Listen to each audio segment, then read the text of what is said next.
Hey guys, what's been going on? Pete with Auto Repair Tips. Well, it's no secret that I work on a lot of off-road vehicles, especially Jeeps. And I've seen all kinds of different things go wrong. So if you want to learn tips and tricks on how to keep your off-road vehicle running at its peak performance, consider subscribing and don't forget to hit that bell for notifications.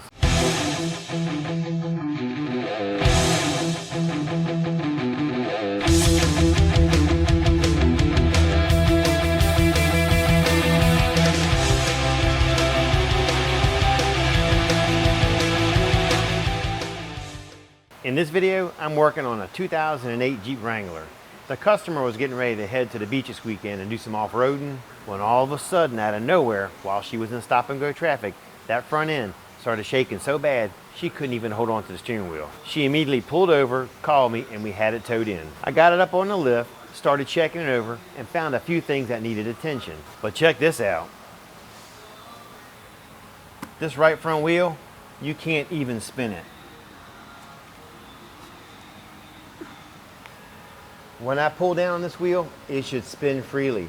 So what was happening is, when she was in stop-and-go traffic, applying the brakes, the caliper wasn't releasing all the way from the rotor. So it caused that rotor to get extremely hot and out of round. So when she took off at about 40 miles an hour, the front end started vibrating really bad.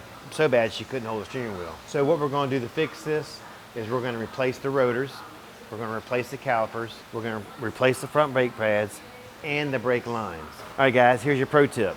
A lot of times people don't replace that brake line when they're rebuilding their front end, but you should always do that simply because that rubber line can come apart on the inside and cause the fluid not to travel back and forth like it should through that brake line, which can cause this problem. So let's get some parts ordered, let's get them on, let's get this Jeep off the lift and back where it belongs, on the beach. All right guys, these are the parts of the car. Here are your rotors with the part number, calipers, front brake pads, upper and lower ball joints. All right guys, I know you heard me say it 100 times.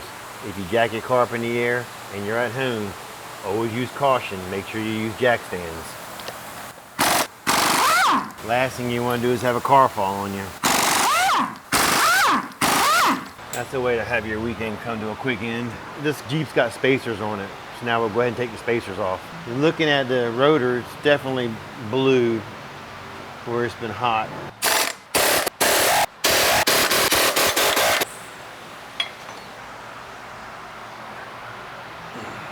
We're going to remove the caliper, and that's held on with a 13 millimeter.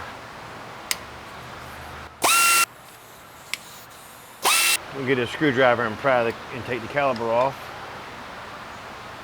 I'm just gonna let it hang because I'm gonna put a new brake line on it. This one appears to be new. I'm gonna replace it anyway. So we'll just set the caliper aside for right now. And if you look at the pads, they are pretty thick. All right, let's get the bracket off. The caliper bracket's held on with a 21 millimeter.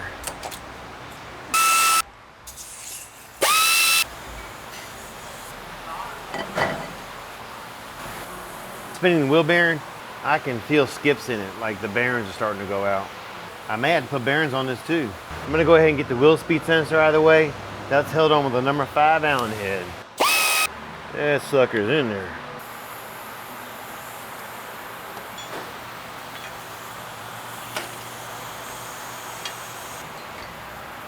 Let's go ahead and get the front axle nut off. That's held on with an 1 7/8 inches. To get the nuts off the ball joints, you have to remove this Carter key right here. And for that, I use a pair of dikes.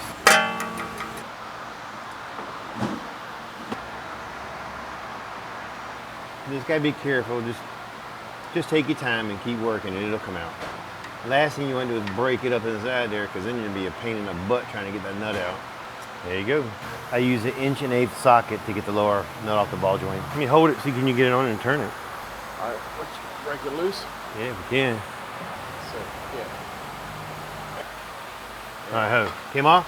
Yeah. All right, good deal. Try it. See it on. Yeah, got it now. Thank you. We'll look at that as a pro tip. Whenever you get a bolt or a nut that's super tight on something, just grab like a fence post or a steel pipe that'll fit over whatever tool you're using. It could be a wrench or a ratchet, and just use that as leverage. The more leverage you got, the easier it is.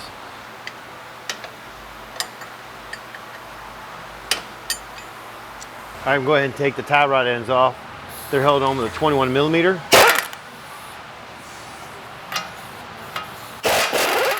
This has slowly become one of my favorite tools.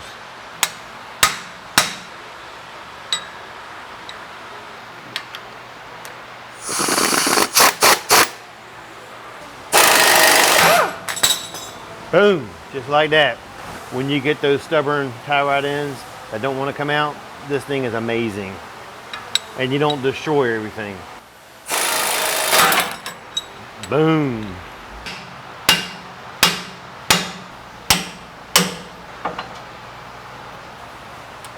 Now that I got everything good and loose, I'm gonna take the wheel bearing off. That's held on with a 14 millimeter.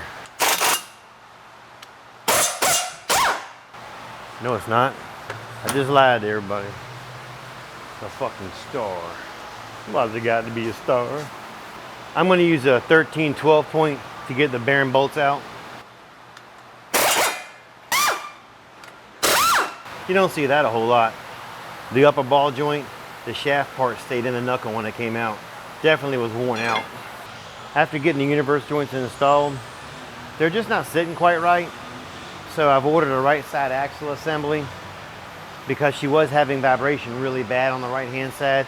And it's very possible that this axle assembly is bent up in here because these aren't seating right at all. Better be safe than sorry.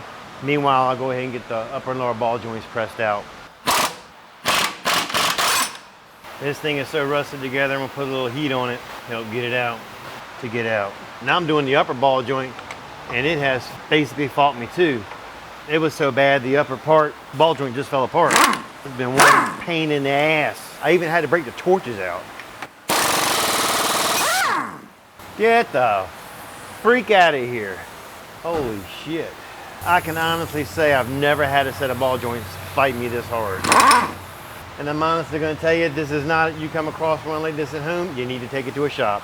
This is not something you wanna do at home unless you are fully equipped with torches and every possible tool there is known.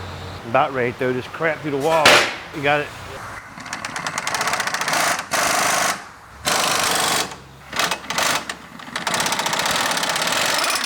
Oh, yesterday this Jeep got the best of me, but today I'm gonna kick his ass, I can promise that. I'm putting the knuckle on. That's the next thing to go on.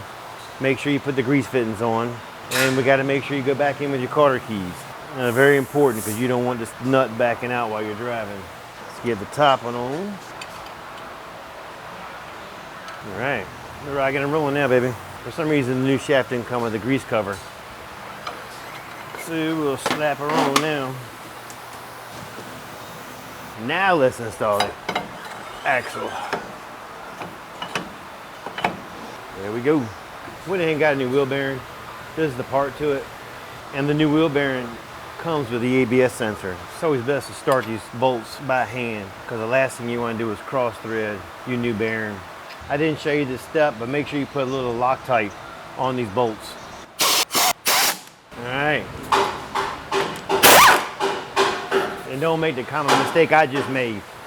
I got excited because things are starting to go my way and I missed the whole damn step.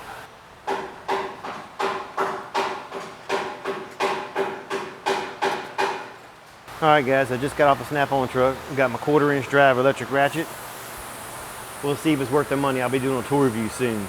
Go ahead and get the wheel speed sensor electrical line in place, but stop right here because this clip will go around the new brake line. Time for some rotors.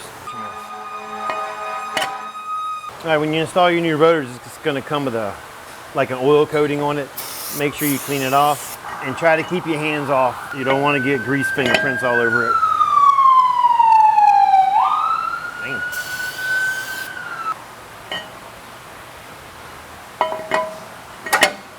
The new caliper came with a new caliper bracket. If you sometimes removing the bracket, this nut will spin on you. It's a 16 millimeter, just hold it. A lot of times it doesn't do that though. I said, well, he'll call me. All right, I'm gonna go ahead and stick the pads on. I'm gonna go ahead and put the slide clips on. There's a little tab right here. Make sure when you put them on, face the outside of the truck. You don't want that scraping the rotor. I think I'm ever going to finish this truck.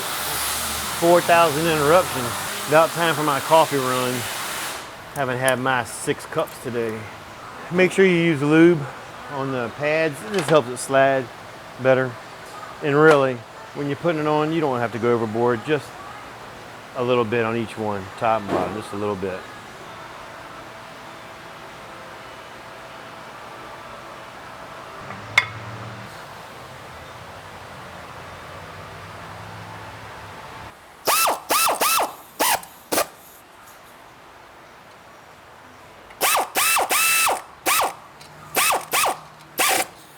All right, guys, I'm gonna give you a pro tip. See the bleeder valve? Especially on Fords, I've seen that 1,000 times. People at home will install their own calipers, and you can put the left on the right and the right on the left. But if I was to put this on the driver's side, that bleeder valve will be on the bottom. By it being on the bottom, you can't bleed it correctly because it'll always empty out. But by having the bleeder valve on the top, and you open that valve to bleed it, the fluid stays in there. So remember that. All right, now that I got it like this, I'm gonna go ahead and remove the line.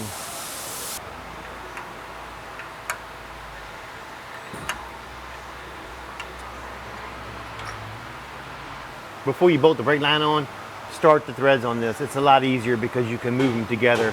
And once you get it started, then go ahead and bolt it up. Before you bolt the brake line on, there are 2 brass washers. They go on each side, just like that. One on this side and one on this side. It keeps it from leaking, so make sure you use them. When I tighten this up for the first time, I like to get it good and tight. Back off it a little bit, and do it again. And clean off a little brake clean. So that is this side, other than the nut here. Let's get that nut on there. All right, guys, I'm gonna go ahead and get the 2 tie rod ends installed, and this side is done. I'm gonna go ahead and get the left side of the vehicle done. We'll take it for our test drive, and we'll see how it does. All right, guys, we are on our test drive. This front end on this Jeep is tight. She's ready for the beach. Guys, that's it for this video. I appreciate you watching. Catch you later.